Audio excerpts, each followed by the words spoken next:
राक्षस प्रजाति हमसे प्रतिशोध लेने अवश्य आएगी लक्ष्मण। हमें शीघ्र अतिशीघ्र यहाँ एक गुफा का निर्माण करना होगा ताकि मैं पंचवटी में इनका सामना कर सकूं और सीता यहाँ सुरक्षित रहे। आप क्यों भैया? रक्षक का धर्म तो मेरा है, इसीलिए इन राक्षसों का सामना भी मैं ही करूंगा। आप यहाँ भाभी माँ के साथ रहिए। तुम्हारे सामर्थ्य पर तनिक भी संदेह नहीं है मुझे लक्ष्मण। तभी तो संसार में सबसे अमूल्य, सबसे महत्वपूर्ण सीता की सुरक्षा का दायित्व मैंने तुम्हें सौंपा है।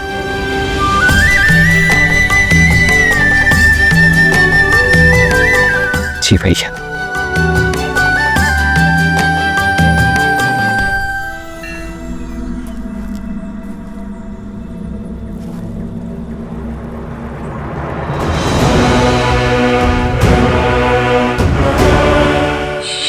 शंभू,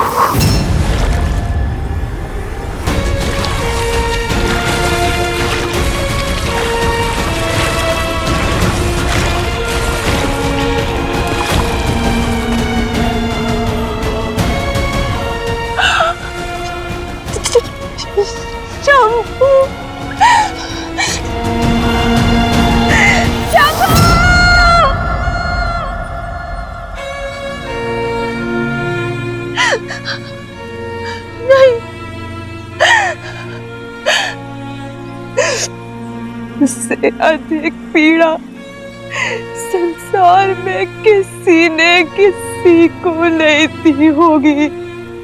राम, जो तुमने और तुम्हारे भाई ने मुझे दिए उस जनक नंदिनी सीता के कारण।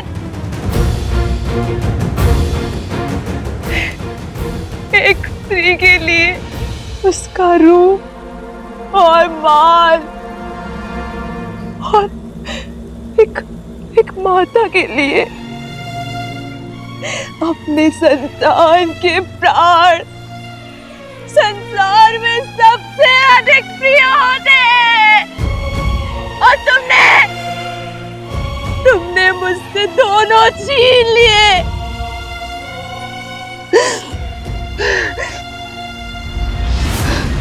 नहीं छोड़ूंगी, नहीं छोड़ूंगी। राम, सीता, लक्ष्मण, इस प्रहार का प्रतिकार लेगी ये शूर्पणखा, जो मेरी आंखों में आंसू भी नहीं देख सकता। तुमने शूर्पणखा का अपमान नहीं, अपने मृत्यु का आह्वान किया है राम। अब देखना कैसे राक्षस कुल तुम्हारे प्राणों का शत्रु बनता है और कैसे तुम्हारा जीवन मृत्यु से भी भयानक होता है।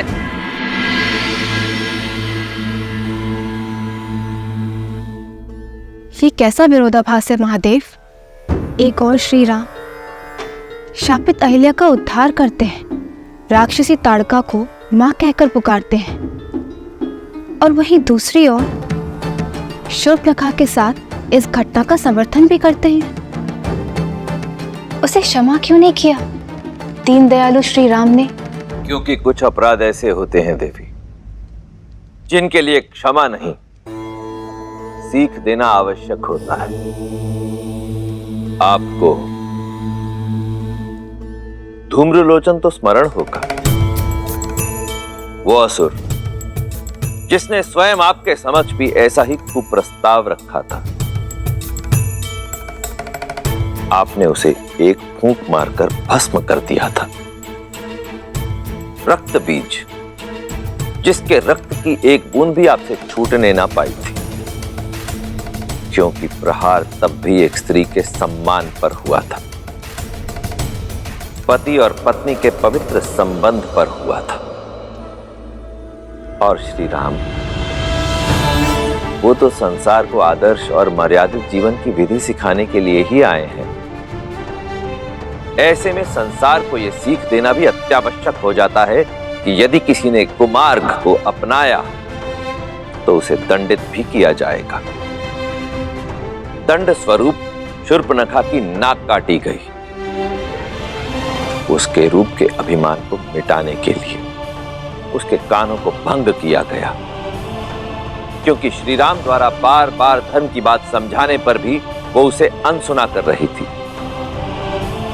आप स्वयं विचार कीजिए देवी, शूर्पणखा को उसकी वासना और कामुकता की भावनाओं ने इस सीमा तक ग्रसित कर दिया कि वो ये भूल ही गई कि वो वहां अपने पुत्र को ढूंढने गई है।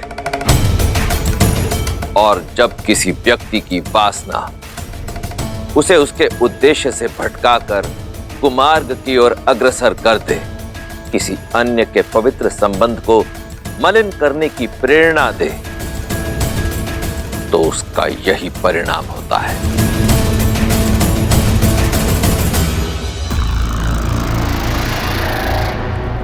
भैया,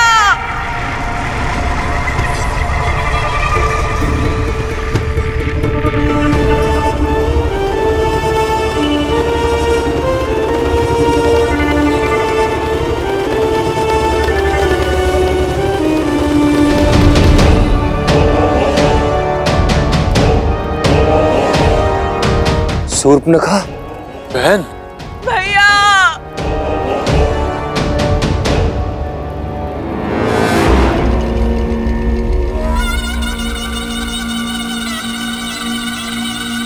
बहन, ये कैसे, किसने किया ये दुस्साहस? भैया, लक्ष्मण ने, राम के भाई लक्ष्मण ने किया ये। मुझसे मेरा रूप, मेरा घर सब छीन लिया। भैया, रक्षवंश का सम्मान ही नहीं,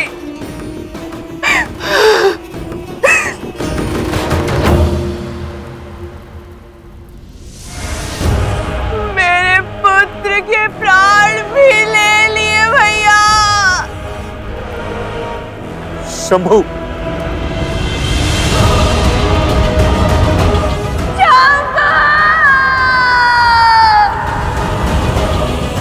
वनवासियों का इतना दुस्साहस, इसका मूल्य चुकाएंगे वो। अपना प्रतिशोध पूरा होते देखोगी तुम बहन। ऐसी मृत्यु देंगे उन वनवासियों को कि भय का दूसरा नाम दंडकारण्य भी भयभीत हो उठेगा। उचित कहा दूषण,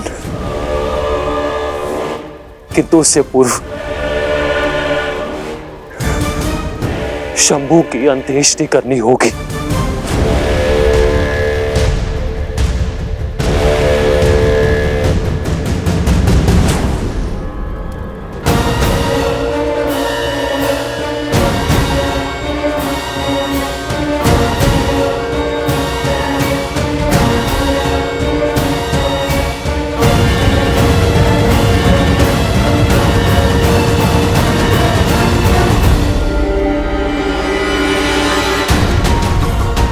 दूषण, अभी के अभी इस क्षण हमारी पूरी सेना को सज्ज करो।